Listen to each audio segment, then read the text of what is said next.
Hello, everyone. Good morning, good afternoon, good evening from whichever part of the world you're dialing in.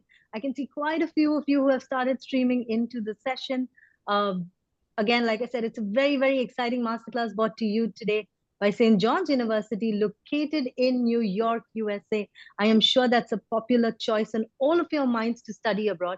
So, very quickly, I have all of these lovely panelists here who are joining us today from New York.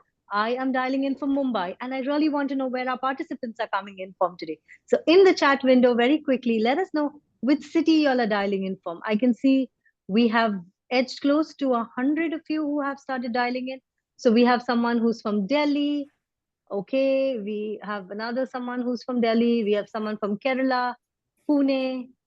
Wow, Mumbai, Ahmedabad, Quetta. Anyone who's dialing in from outside of India? Okay, someone from Ghana, Odisha, Nasik. Fantastic. It's so good to have you all. We even have someone from Dubai. Wow, that is great. So we have people joining us in from different parts of the world. As I said, a very, very exciting and insightful session brought to you by St. John's University, located in New York, USA. And of course, we are going to be talking about something which is on the top of all of your minds. What we are going to do today is give you a roadmap for your graduate studies for all those of you who are aiming to study in the USA. So, all of your burning questions about admissions, programs, visa, careers, all of that and much more is going to be answered. I am going to leave it up to the fellow panelists when they come up to do a quick round of introduction about themselves and also give you an insight as to what they're going to be talking about. I see we are close to 150 plus of you in the audience. But before I jump into the session for today, I'm going to run a quick poll question on the screen in front of you. We really want to know, what are you hoping to learn from this session here today? Are you someone who's looking at understanding the admission criteria? Are you someone who's like, hey, I want to know some tips on how to build a strong applicant profile?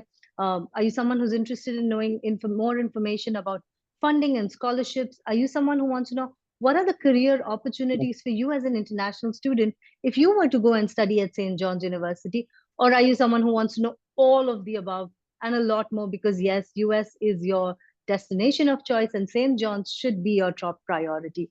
So very quickly, on the screen in front of you, if all of you could go and cast your votes and let us know, what exactly are you hoping to learn from today's session?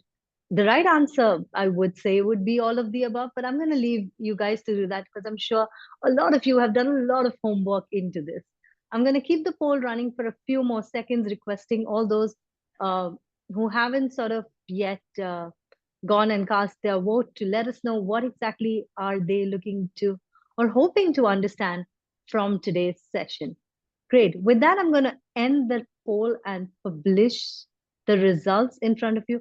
58% of the audience wants information on all of the above criteria, followed by the others who have chosen one category or the other. So firstly, thank you so much, all of you, for participating in the poll. While we go through this session and everyone is going to be coming on and talking about their bit, if you have any questions for any of the panelists or any of the presenters, I would kindly request you to keep posting them in the Q&A box, the Q&A chat box. We will be taking up all of the questions as soon as the presentations are done. With that, I would first like to invite uh, Amber to speak to us a little bit more about St. John's University's, your programs, your offerings, and everything else. Over to you, Amber.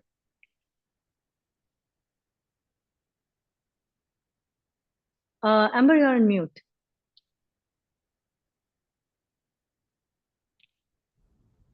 Sorry about that. Hi, Yeah. everybody. Thank you so much for joining. Can you see my screen now? Yes, it's just loading. Okay, Yeah, perfect. We can see it now. perfect. Okay, so welcome, everybody. I hope that you all had a wonderful day so far. Let us know how Thursday plans out because we're just at about 10:30 in the morning. For those of you who haven't heard of St. John's, we are located in New York City in the U.S. Attached are some of our accolades, our rankings. One of the things that we always like to talk Sorry, about is, Amber. Sorry to yeah. disturb. Can you just go full screen right now? We can just see a little bit of your slide and the other slides on the side. Oh, no, I'm Yeah. sorry. Hold on No, no, one no second. problem. How's that? Yeah, perfect. Thank you. Okay, sorry about that. So the biggest point I want to make on this slide is just that we are internationally recognized for many of our graduate programs. We also have very small class sizes with faculty who are experts in their field, and our faculty to student ratio is very impressive. So there are a lot of colleges and universities in the US that have these giant lecture halls where you are one of 400 to 800 students in the room. We are not that type of institution. Our largest classrooms hold about 50 students. Those are typically for undergrads, and most of your graduate classes are 25 to 30 people. So you'll know your professors, you'll know the students in your classroom, you'll get to know everyone here at St. John's, which contributes to our very active alumni network, which I'll talk about in a few minutes.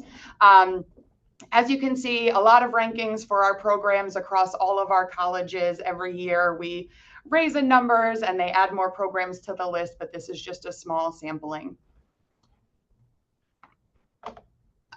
For those who aren't familiar with New York City, there are 5 boroughs within New York City. The New York City that everyone usually talks about is Manhattan. We have a campus in Manhattan, which is behind me on the screen and also on the slides.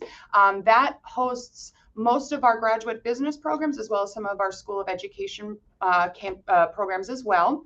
And then our main campus is our Queens campus, which has the typical American campus that you've seen on TV, 102 acres, residence halls, and our brand new St. Vincent Hall building, which is actually the first building in New York City to be completely run by geothermal technology. So that's pretty cool.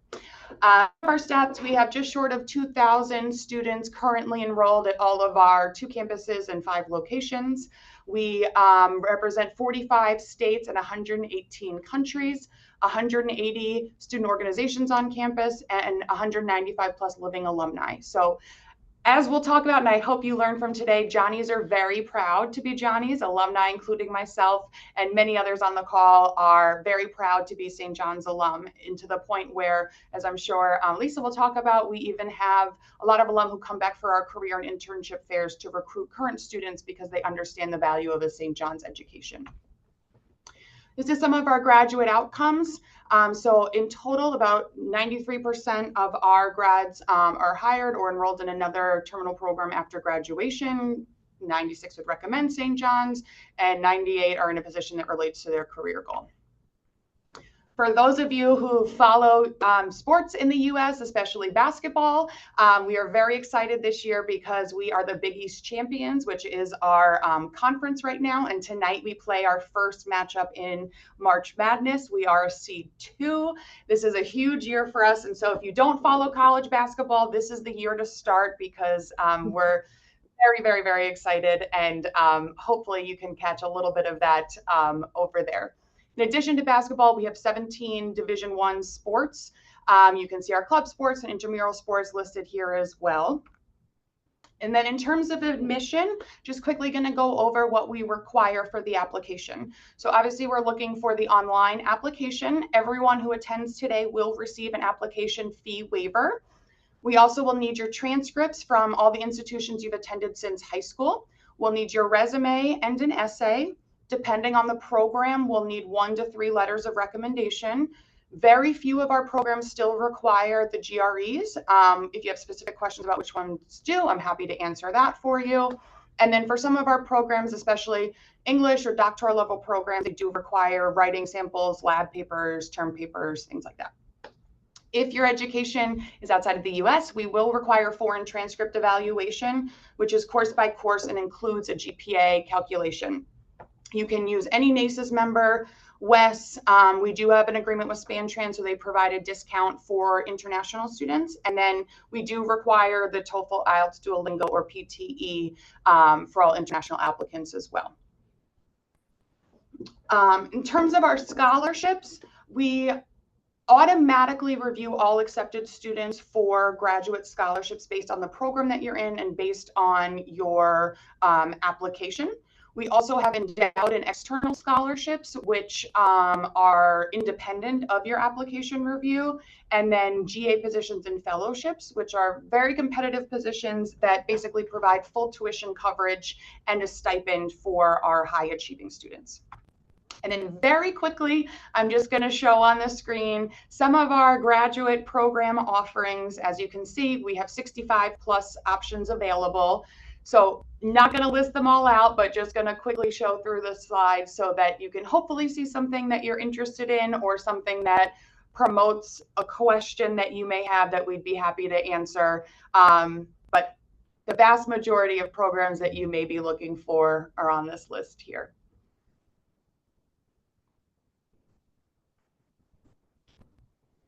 And then this here is our contact information. I'll of course be on the call for any questions regarding admissions or St. John's in general. But for now, my time is over. Thank you for joining, and I'll pass it back to Sabat.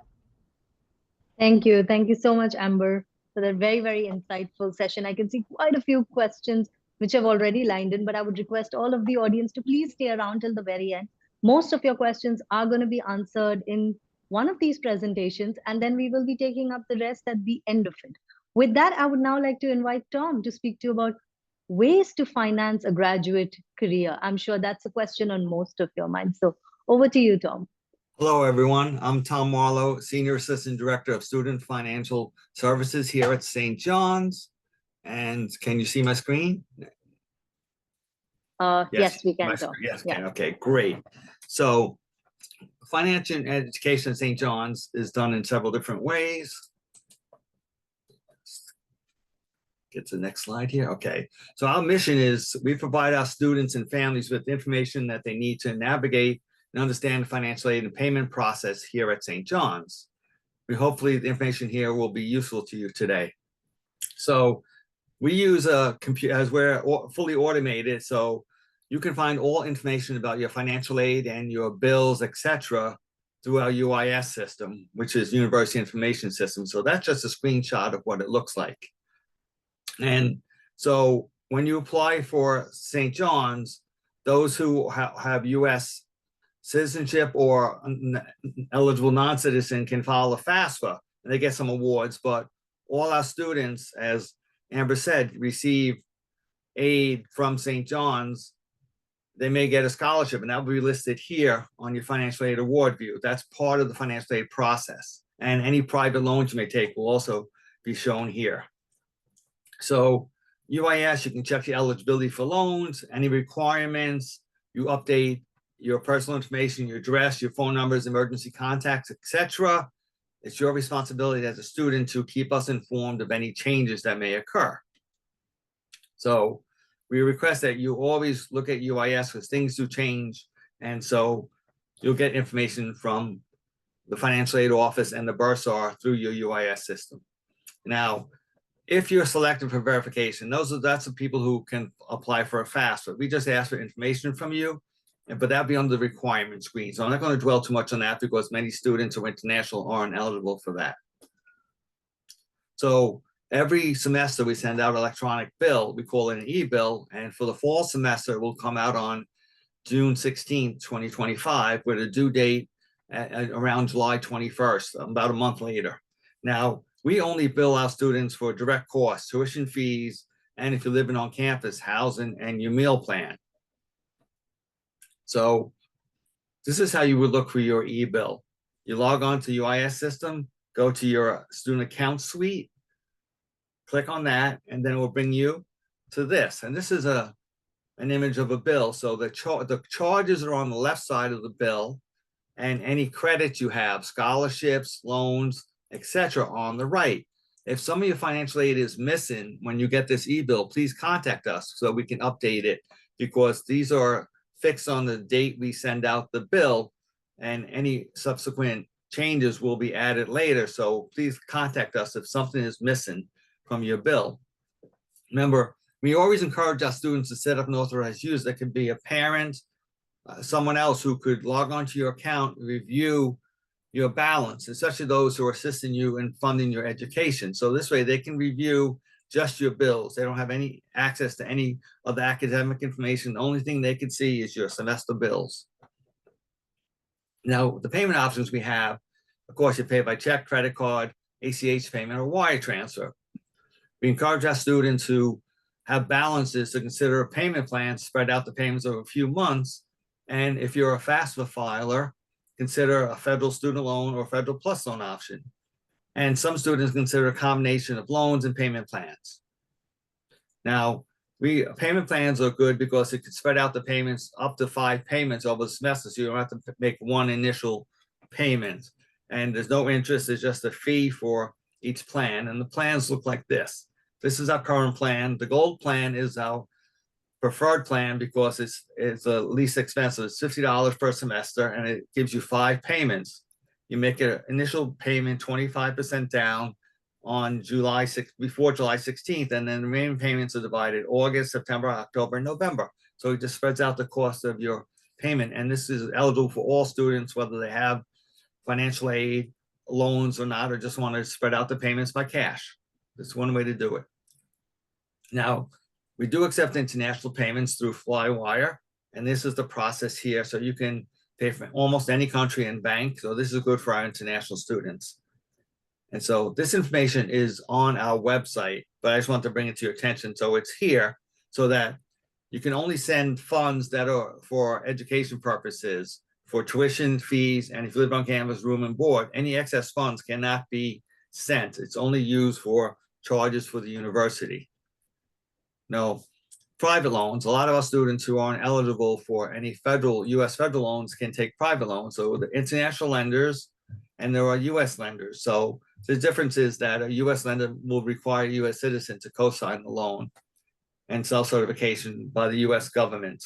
No, we do not have a preferred lender list, but we encourage our students to do the due diligence and buyer beware and see what each lender offers and what's the best option for you. Private loans, you got to check if there's fixed rate or variable, or the prepayment penalties. Do they offer long-term or short-term repayment options? Is there deferment or forbearance, which means that you can defer repayments until after you graduate? And then how the funds disperse? Do they come directly to you or they come to St. John's? And it's important to see if there's any loan forgiveness options in the loan. So these are important things to ask the private lender when you apply for the loan. No, we only encourage our students to borrow what they need to cover their tuition fees, room and board, and other expenses. You cannot borrow more than the cost of attendance, which is your tuition, your fees, room, and allowance for housing and food and other expenses that are there. Now, this is our estimated 2025 cost. We don't have the 25, 26 available yet, but you can check our website in about a month and that should be there.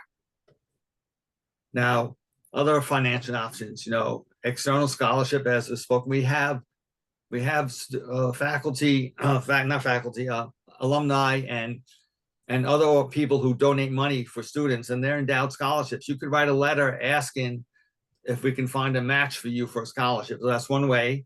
So that's for us, and then external scholarships, and you look here, but we always advise our students to be very careful when applying for external scholarships. Never pay a fee, avoid the social media contests because majority of them are scams, and never ever provide a social security number because that could result in a scam.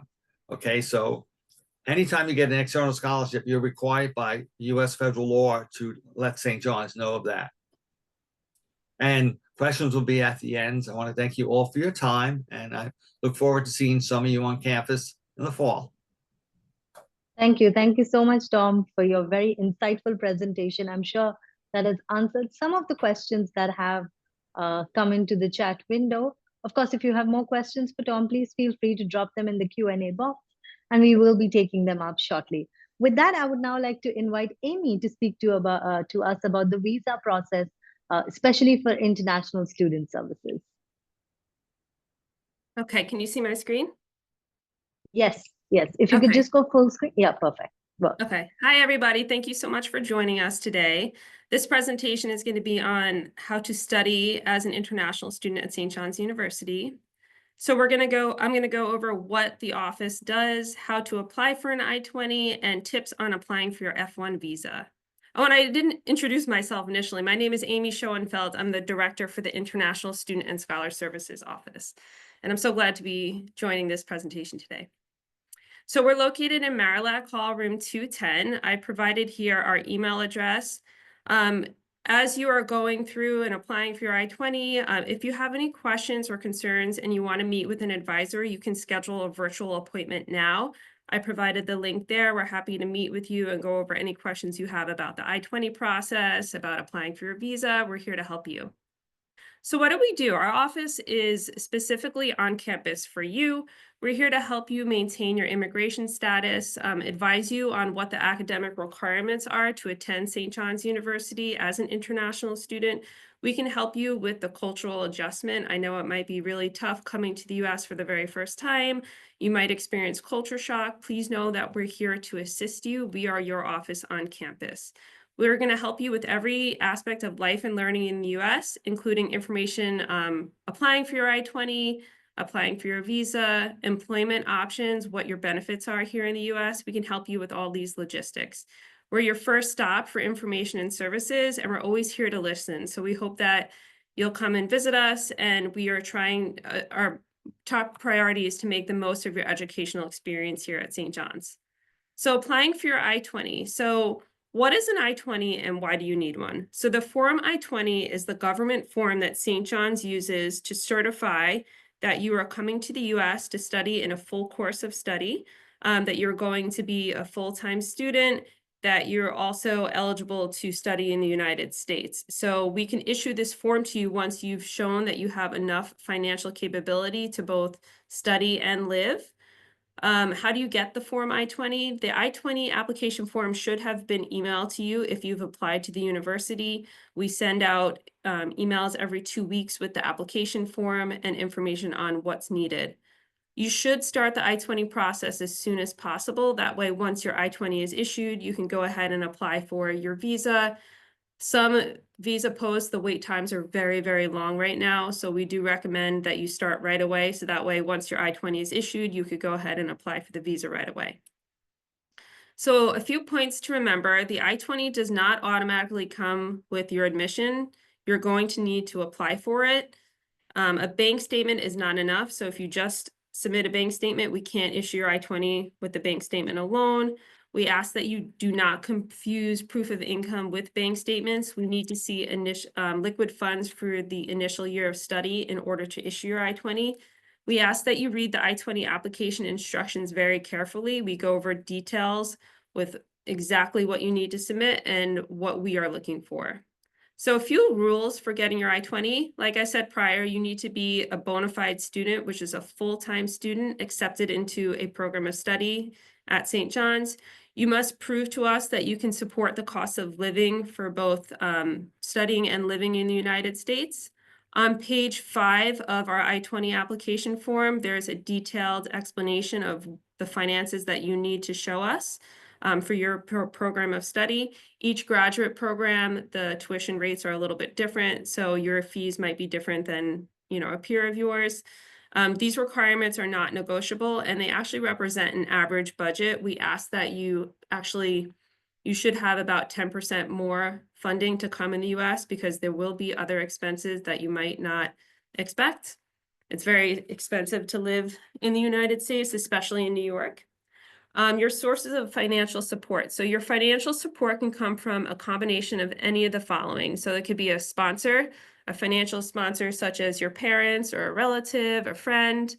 You could submit personal funds as well as proof that you are getting free room and board. That would mean if you're living with someone here in New York or in the tri-state area. And then it could also come from scholarships or assistantships. So important things to take note. We highly recommend that at least part of your financial support come from your home country. You need to prove that you do not plan on staying in the US after your program is over. So you need to show that you have strong ties to your home country. A sponsor should only promise as much money as they're able to provide. So, if your financial sponsor does not have a lot of cash funds to give you each and every year, we don't recommend that you use them as a sponsor. while you need to show liquid funds for the initial year of study, when you go to apply for your visa, they will ask you, how you're going to afford years 2 and perhaps 3, 4, and 5 if you're a doctorate student. Financial documents must be no more than 2 months old. Documents must be in English. We cannot translate documents that are not in English. And we will not accept original documents, so don't mail them. You're going to need to upload them in your student portal in Slate. If you've applied to the university that way, you're going to need to upload those financial documents and the required documents for the I-20. So evidence required for us to issue your I-20. We need to see a complete I-20 application form, a copy of your passport, liquid funds for the initial year of study. That can be in a bank statement or investment fund, an affidavit of financial support, which is found on page 10 of the application form. It needs to be signed at the bottom and dated. This is from your financial sponsor, promising that they're going to give you a set amount of funds each and every year of your study. And we also suggest that you submit proof of income from your sponsor. This could be a letter from the employer with the annual income, an income tax return, 2 consecutive pay stubs, or a letter from an accountant stating the average annual income. If you're going to be living with someone close to the university, they can provide you free room and board, which would count as funding towards your I-20. You would need to submit an affidavit, which is found on page 11 of the I-20 application, their bank statement, proof of residence, such as a utility bill, and also their proof of income is suggested. So after you submit your I-20 application documents, we will review them to see if they're sufficient. You'll need to allow us about 1 to 2 weeks to review the documentation. If you're accepted and your financial documentation is sufficient, we will send the I-20 via email. So it's an electronic document that's sent to you by a secure email. Once you receive the I-20, you'll have to pay a $350 fee, and we'll send instructions with the I-20. So once you apply for your visa, we suggest that you schedule that appointment as soon as you can. You'll need to contact your local U.S. consulate or embassy about scheduling the appointment.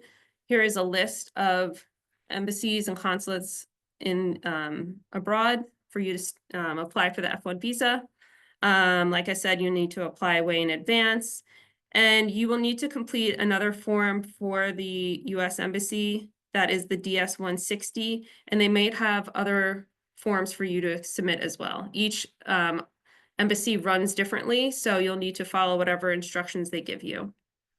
So in order to prepare for the F1 visa, you'll need to submit your passport, the Form I-20, which you're going to need to sign in blue ink, your admission letter, the 160 form, 2 passport style photos, and a receipt for the visa fee application of $185. Additionally, you'll need to pay the $350 CVIS fee, and you'll bring that receipt with you. You need to show financial evidence that you have enough funds to cover your tuition, not only for the first year, but for every year of study in the U.S. Any information proving that you will return home to your home country is great to bring with you. So if your family owns property back home, or if you own property, or if you have, let's say, a car that you own back home, anything that you can show to prove that you will return home when your studies are over is a great thing to bring with you.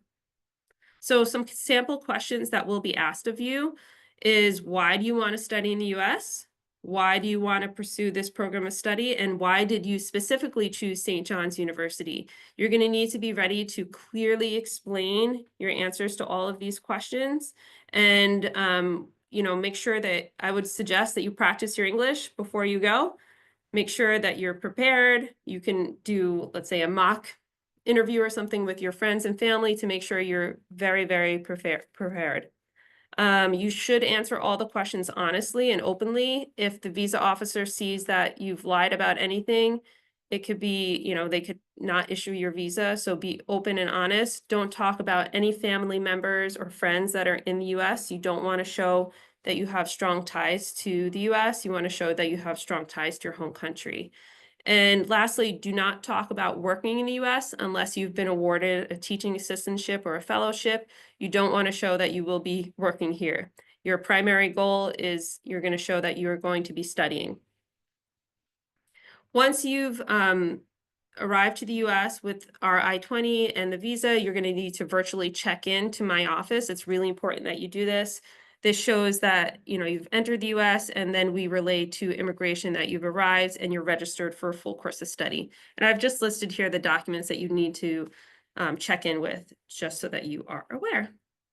And lastly, safe travels. If you come to St. John's, I look forward to meeting you, and best of luck. Thank you. Thank you so much, Amy, for the wonderful presentation. I can see quite a few follow-up questions which have popped in, but I'm going to wait and hold on to them. As I said, all of your questions will be answered. Of course, next we have Maria and Elisa, who are going to be speaking a little bit about the career development insights at St. John's University. Hello, everyone. Thank you for joining us. Can everybody see the screen? Yes, yes, we can. Okay, yeah, well, my name is Maria Alfonso. I'm an Associate Director of Career Services here at St. John's. I work with the College of Professional Studies, but I'm also serve as the liaison with the International Service Office. I was also at some point an international student from Colombia, born and raised in Colombia. And I have with me my colleague Elisa Servos, and she is the Director of Career and Professional Development for graduate and online programs. So I'm gonna do the first portion of our presentation, and Elisa will talk about what she does to help our graduate students. So what I want to say, our office, what we do is we help our students to make that transition from academia to the workforce. I want to highlight here, we have a new website. It's kind of like a one-stop shop career hub, 24/7, available for our students, where they will have the opportunity to learn about different career paths, how to do a resume, cover letters, right? All the different credentials that they need to secure that internship, how to get an OPT, CPT, right? That work experience, internship experience. Also some mentoring programs, different career tools that we have to help students to find that internship opportunities. I do want to highlight here on our new website, we have a dedicated section for our international students, different resources that we have on campus, and also from partners, and different workshops to, again, help our international students with interviews and resumes. I gotta say, our office work closely with Emmy's team to do a lot of workshops to our international students. I do want to highlight that we have two great platforms. One is called Handshake, and you can see it here. And then Handshake is a platform that we have to connect students with employers. But we also have a great platform called InterestRide, and it's for students, for our international students, to help them look for jobs, network with current St. John students, where they can also be ready for the career readiness, different webinars about the immigration process and how to navigate the platform. So I guarantee our students that we will be helping you. You will be during your first year at St. John's, you will have a career advisor, and then in your sophomore year, you will have a career advisor for your major, who will be again helping you with anything that you need to get be ready for the workforce. Again, this InterStride, that platform designed specifically for international students to help them career development, job searching, and immigration process. I like this slide here. You can, I think networking is very important for our international students. So my advice since day one, connect with our office, connect with the different resources, your peers. Here, InterStride had the networking section where you can the student can connect with international peers and alumni and build relations, connections, seek advice, and find a community. I know it can be very hard to be in a different country, a new language, but we are here to help you to support with that journey. We do have several resources to help you to do mock interviews, right? If you have an internship, helping you with micro internships, different job simulations like Forage. I mentioned it before, InterStride and Handshake. So again, it's like you will have a career advisor who will be here to guide you and help you with to be ready. That's kind of like what I wanted to highlight about career services. And Elisa, if you wanna just talk about what you do now.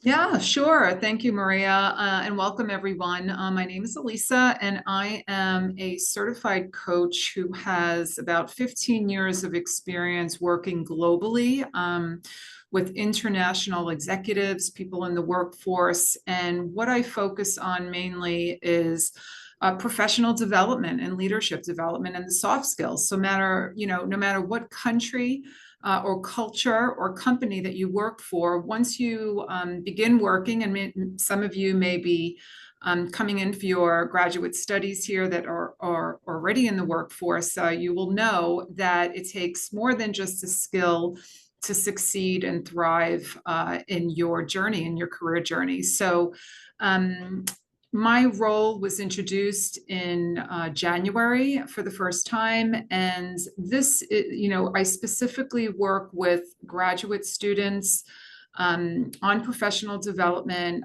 and especially creating programs that are online and easily accessible. I also partner with faculty and employers to create networking events. That's something that where Maria explains, we have a lot of events with the Career Center that go on throughout the semesters, where it gives you an opportunity to mingle with industry professionals. A lot of the employers that come back are alumni, and they really have a lot of, hands or a lot of reach into many companies located, of course, in New York City and globally from that point. We want to also create a 24/7 access to, so that is, one of the main focuses. But if you go to the next one too, the next slide. I can tell you that, some of the workshops that we focus on too, as I mentioned earlier, are on the soft skills. So as you graduate with a degree and, kind of think about your first 30, 60, 90 days into a company, our workshops are focusing on how do you establish trust? How do you build relationships? How do you get exposure and visibility to different colleagues that you're working for? What is your communication style? How are you working, even through internships, the cultural differences, if you do anything here in the United States. So those resources, including, how do you brand yourself on a professional level? Influencing decisions, climbing up, making internal moves in a company. These are all things that you begin to learn once you are in the workforce. But we're bringing that to you here at St. John's as you're going through your studies. We have about 75% of our alumni that live within the tri-state area. And they're all here to help our students, especially our international students, just kind of understand, what the companies are like to do internships in the New York area. And I think we have one more slide here just to kind of, I think that's it. right? That's it, yes. Yeah, so, and again, working directly with the graduate studies student and the doctoral students to help you on the professional soft skill side of what we need to succeed in our work. Thank you. Thank you. Thank you so much, Maria. Thank you so much, Elisa, for the wonderful presentation. With that, I am now going to move directly into the Q&A bit. If I could have all of the panelists back up, great. So since we were currently on the topic about graduate assistantships, Maria, Elisa, can we dwell a little bit more into what kind of graduate assistantship opportunities are available, especially for international students who come onto campus?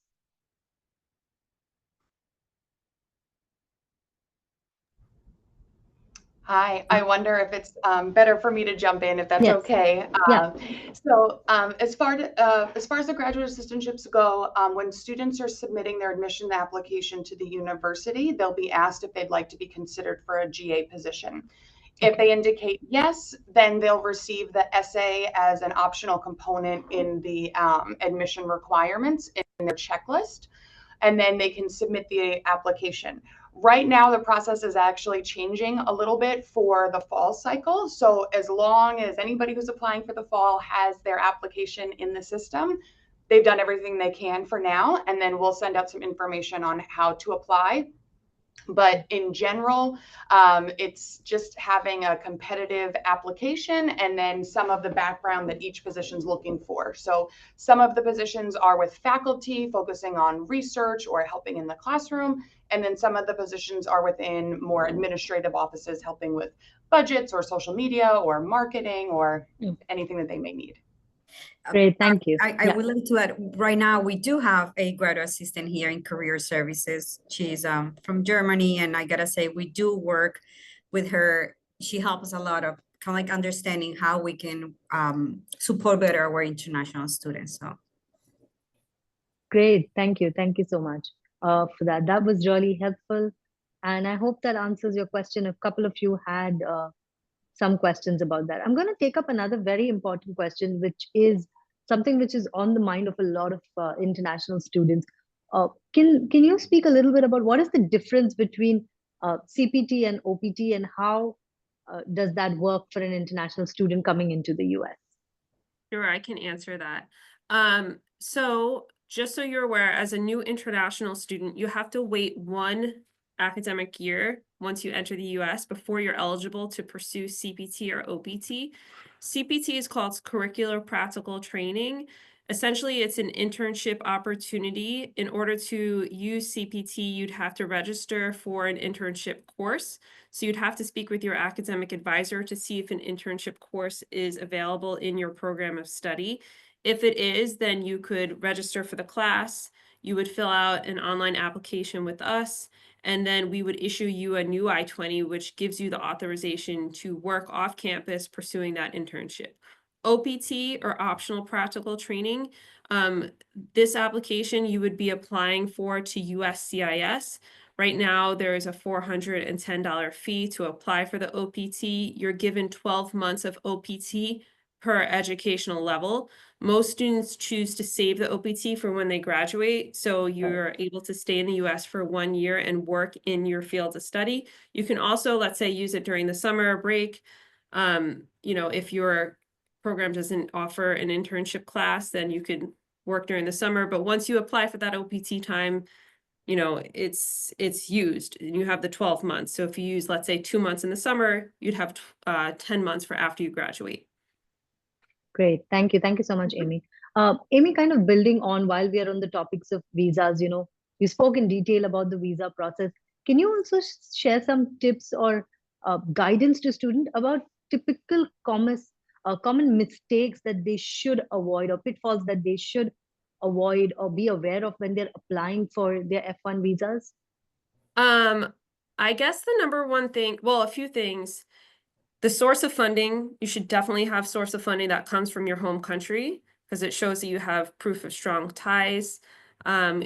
You should also not talk about working in the United States. Trying to think what else, pitfalls. like I said, practice your English, come prepared to the interview. You know, bring something that shows you have strong ties to your home country. So if you own property, your family owns property, show that. The interviews are actually usually very, very short. They're usually like a minute or two. It depends who the visa officer is that, you know, is doing the interview. Some can be in a bad mood and then not want to be issuing a visa. It's all who you get. Just Right. be prepared, practice question, you know, do practice questions and how you would answer something like why you want to study at St. John's, how are you going to use this career, this degree as a career back home? What are you going to do with this career to get a job back home? So I would say Great. that. Great. There's another question from Sumaya who wants to know if someone is currently on a B2 visa, would it be necessary for them to go through all of the steps which you mentioned during your presentation when they're applying for an F1 visa? I don't recommend entering the US at all with a B visa. That's a tourist visa. So you should be applying for an F1 visa initially. So don't make any plans on coming as a tourist and then trying to change your status afterwards. That is a nightmare application. It takes like 1 to 2 years to hear a response from immigration. A lot of times those applications are denied. So come straight in with the I-20 and an F1 visa. Thank you. Thank you so much, Amy, for answering all of those questions. Sure. I hope Moving on. Yes, 100%. So moving on to some generic questions which are there on a lot of students' mind, and feel free to take this up. Number one is, what are the chances of someone who's looking to secure an admission in the later deadlines as compared to someone who is an applicant in the earlier rounds of the application process? How does that sort of affect their chances, number one, of getting an admit, scholarship, the funding options, the loan options? Can we speak a little bit about that? Given that we are in March, that is a trending question on most students' minds now. Sure. So some of our programs, primarily our physician assistant program, speech pathology, and our doctoral level programs, the deadlines have passed. Some of those are priority deadlines, so we will still accept applications. But for the vast majority of our graduate programs, we are on rolling admission, which means that we will accept students up until about when classes begin. Although certainly given, everything that's going on right now, we do recommend that students submit their applications as soon as possible, particularly for those who need to partake in the visa process. In terms of scholarship, it really depends on which program you're applying to. Some are first come, first serve, some have no limit. I do know that the GA positions are generally awarded starting in May. And so we do recommend that students are complete and have a decision before then. So because generally they just start considering accepted students in May. And so generally we recommend that you have your application submitted and complete with all of the required components as soon as possible, so that that won't hold up your visa or your GA consideration. Great, thank you. Are there any specific deadlines, Amber, when it comes to for scholarships, especially for students? Not for the ones that we have. Generally, they're either open to all and will award to all those who qualify. Some are on a first come, first served basis, but Right. for those, we have not hit capacity yet this year. Okay, great. I hope that answers most of your questions, which revolved around the admission process and, of course, whether you're still eligible for a visa. The next very important question is about work experience. A lot of students who are current graduates, of course, would be applying right after graduation versus those who gather a few years of work experience and then apply. Amber, can you help categorize, like if a student is applying for a master's degree, what are the prerequisites versus an MBA, and what are the prerequisites for that? Sure. So we actually do not require work experience for any of our business degrees. Some of our degrees do have some prerequisite requirements. So for example, actuarial science, we're looking for either exam P or statistics and calculus. But in general, none of our programs require work experience at all. But I will say programs like PA are looking for some experience or volunteer work, but for the vast majority, it's no work experience required. Great. So no work experience. If you're looking to apply, please go ahead and do so. Also, another question which is very common is, I'm sure you're aware that a lot of universities in India offer a 3-year degree program versus a 4-year degree program. Is that something that is accepted at St. John's University, or do the students have to go in and do some certifications or courses before they apply? Sure. So we do require the foreign credit evaluation, like I mentioned earlier. So that's how Right. we'll be calculating your GPA. We actually right now are considering a proposal within Graduate Council to begin accepting 3-year Right. degrees from India across the board. And so we're hoping that that will be a blanket policy within the next year or so. We are working on it, and it'll certainly be over the next few months, and we'll provide an update to SEED as soon as we have something that can be shared publicly. Great. Thank you. Thank you so much. I hope that helps you all. And I am sure anyone who's looking to apply will have to get their transcript evaluated. Do you all accept any applicants who have not had their transcripts evaluated? No, so that's a mandatory part of the application process. It must Right. be a NACES evaluator member, and it must be a course-by-course evaluation with your GPA calculation. Also, we are looking to see all of your credits evaluated. So if you have both a bachelor's and a master's degree, or if you have professional certifications, please make sure that you're sending all of those documents to the evaluation agency, because it's very heartbreaking to see a student submit and pay for an evaluation and then it's only half of their schooling. So make sure you're getting everything evaluated, please. Great. Thank you. So some students want to know a little bit more about the student life on campus at St. John's University. There's someone who has also posted a question regarding some of, one second, if you can just give me a moment. Yeah, some of the societies at St. John's, like the Alpha, Beta, Gamma, the Sigma community. Can you give us some more information as to how does one participate or be a member of these societies, and how do these sort of help students grow, especially international students who are most of who are coming to the US for the first time? Absolutely. So at the start of every semester, we have what's called the activities fair. Generally, if it's a nice day, it's out on the Great Lawn, and all 180 plus clubs and organizations have a table. So students can walk through, see what types of clubs and organizations we have. That includes our Honor Society and our Greek life. And then from there, you can go to their general body meetings or learn a little bit more about what that entails. In terms of the honor societies, generally those are open based on your GPA. So a lot of times they may require you to apply after your first semester, but they are great in terms of networking. And then also, I know, for example, Gamma Iota Sigma is our honor society within the School of Risk Management. And every year we take about 15 students to the annual conference. So there's lots of opportunities like that to engage not only on campus, but then also have networking opportunities off campus and with alumni as well. Great, thank you. I hope that answers your question. And of course, there's a lot more information which is available on their websites and all of their social media. So go and please have a look at that. You will get a lot more information there. Moving on to my next question, there are a couple of students who are still undergrad students here, and they want to know what, according to you guys, would be the right time for them to sort of start with their application process. Like, what time is the right time as such? Like, how do they start? When do they start for them to make sure that once they are in their final year, they have all their ducks in a row, so to speak, so that the process goes by much smoothly? Sure. I mean, I think it's never too early to start thinking and planning ahead, but I am a planner. So the big thing on the graduate side is first deciding what program you'd like to study. And obviously, you may not know that, especially if you're in your first year of undergrad. So that's the first thing I recommend. And then if you're open to all of the schools internationally, I would start narrowing down your location.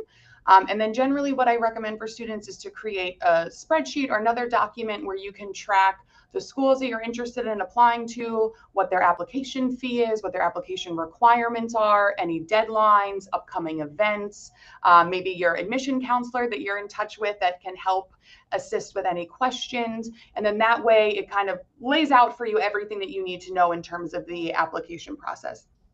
As you mentioned, about, I think you certainly want to know what schools you're applying to by your Yes. senior year. So junior year would really be the time to start narrowing that down, assuming that you're looking to head to grad school immediately following your undergrad degree. But always keep in mind that if you don't know, then you can take some time and figure out which program may be best for you or where you'd like to go. We have students joining our graduate programs anywhere from 19 years old to, we had an applicant the other day who was 87 years old. So Wow. it's never too late to apply for a degree. Age is just a number. So no matter where you Exactly. are at, go ahead and submit your application. Knowledge is always waiting for you on the other side. Another frequently asked question, which I can see quite a few of them who have asked this, is number one, do you require an English proficiency test for students who have studied through an English medium? And two, which platforms do you, is it IELTS, TOEFL? Do you accept Duolingo? What all tests are accepted at St. John's? Sure. So we do require an English exam. We accept TOEFL, IELTS, Duolingo, or PTE. And Mhm. if your application is complete and you haven't taken an exam yet, but you have uploaded everything other than your English exam, we will send you a waiver code for the Duolingo exam. So once you get that foreign credit evaluation in, since that's usually the component that takes a little bit longer, if we see you have everything else in, we'll send you a fee waiver code for the Duolingo exam. Great. Thank you so much. I hope that answers most of your questions. There is a follow-up question here by someone who wants to know that, let's say, for example, if their F1 visa gets rejected for whatever reason, do they have an opportunity to defer their admission at St. John's to the next academic cycle, or how do they sort of go about it? Sure. So I'm sure Amy can talk a little bit more about if it is denied, but in terms of the admission side of that, for most programs, yes, we can defer the admission. And for some programs, we can even let students start online. So that happened a lot, say for the spring semester. Some students weren't able to get their visa in time, were still in the visa process, and they were eager to begin. So it was just, let's start taking a course or 2 or 3 online, and you can get to know your classmates and your professors and St. John's, and then you can join us in person in the fall. So either of those are options. Great. I'm just going to follow up and say it is kind of tricky. Unfortunately, once an F1 visa is denied, it's really difficult to get it approved in the future. So while we would really, like encourage and love to have students register online, it's just unfortunately sometimes, most of the times if a visa is denied, an officer in the future will see that denial, and it's really, really difficult to get the visa approved in the future. We do suggest, like I had said, all the documents that I had mentioned prior, liquid Yes. funds for the initial year, funds from your home country.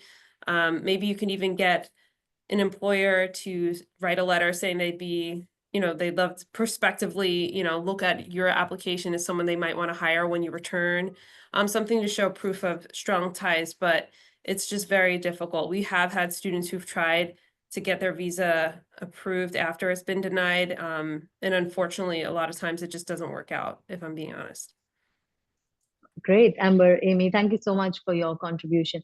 I'm conscious of the time, so I'm going to take and move on to my last set of questions before I conclude the session for today. It is, of course, around career. So my first question is, for an international student who's coming in on an F1 visa, a lot of them want to know if there are any opportunities for them to seek legal part-time work options or any other financial aid means that they could sort of fall back on while they are completing their master's or their MBA degree at St. John's. Sure, I can answer that. So the two types of employments are the CPT and OPT. That's if you're looking Right. for campus employment. I highly suggest, if you haven't done so already, if you think that you're going to need more funding, is to try and apply for an assistantship. You can also apply for on-campus jobs. However, those are quite competitive. But I do, like living and studying in the US is quite expensive. So I do encourage everybody to look at your finances and ensure that you would be able to cover those costs. I'd hate to see a student, show that they can come initially with a bank statement and then something happens to their funding and then you're not able to finish your degree. So make sure, you know, you're speaking with your sponsors, you know for sure that you'd have the funds to both study and live here in the US. Great. Thank you. Thank you so much, Amy.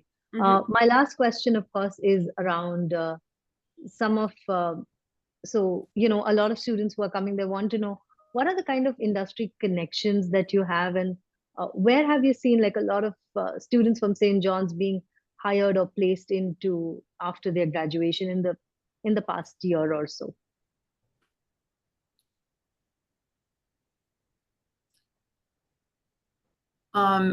We would have to get that's a difficult question to answer right now. You know, we would have to look at our outcome.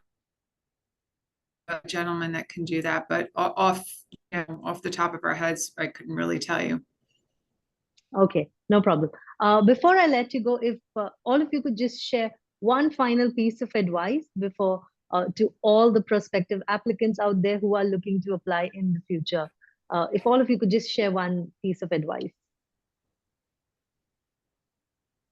Okay, Amber, I'll go would you like to first. get, yeah, please. Yeah. I recommend that students don't wait till the last minute to have their funding lined up, because sometimes things take longer than you anticipate. So just be the early bird. Thank you. Thank you. Maria, would you like to go next? Yeah, I will invite the students to come and make an appointment with their career advisors. Thank you. Thank you so much. Elisa? Yeah, and if you choose to come to St. John's, make use of all of our resources. Everybody is here to help you along your journey. Thank you. Amber? I would say take advantage of the admission team. So we are here to be your connection to St. John's and the US. There are no silly questions. We've heard it all, and I'll put our email address in the chat. So I know there were a few questions I couldn't get to in the Q&A, and I apologize for that, but please email us any and all questions, and we're here to help. Thank you. Thank you so much, Amber. Amy, anything from you? I guess as a prospective student, just make sure I would advise on applying for your I-20 as soon as possible and trying to schedule your visa appointment right away. I know a lot of posts have a very long delay, especially in India. It's really impossible to get a visa interview. So I would suggest applying as soon as possible. Thank you. Thank you so much. I know quite a few questions which were still there, and like Amber said, unfortunately, we were not able to get to all of them. But please feel free to reach out to the team at St. John's or reach out to us at Seed Global Education, and we will be able to help you in getting in touch with them. With that, I would like to thank all of you, all of our wonderful panelists, Tom, Maria, Elisa, Amber, Amy. Thank you so much for joining us on this wonderful morning all the way from New York, and for this lovely session. And to all of our participants, I can see close to 170 of you who are still in the audience. Thank you so much for staying back with us till the end. And we wish you all the very best on your future endeavors. Thank you so much. Have a lovely day, everyone. Bye. Thank you, everyone. Bye. So long, everyone.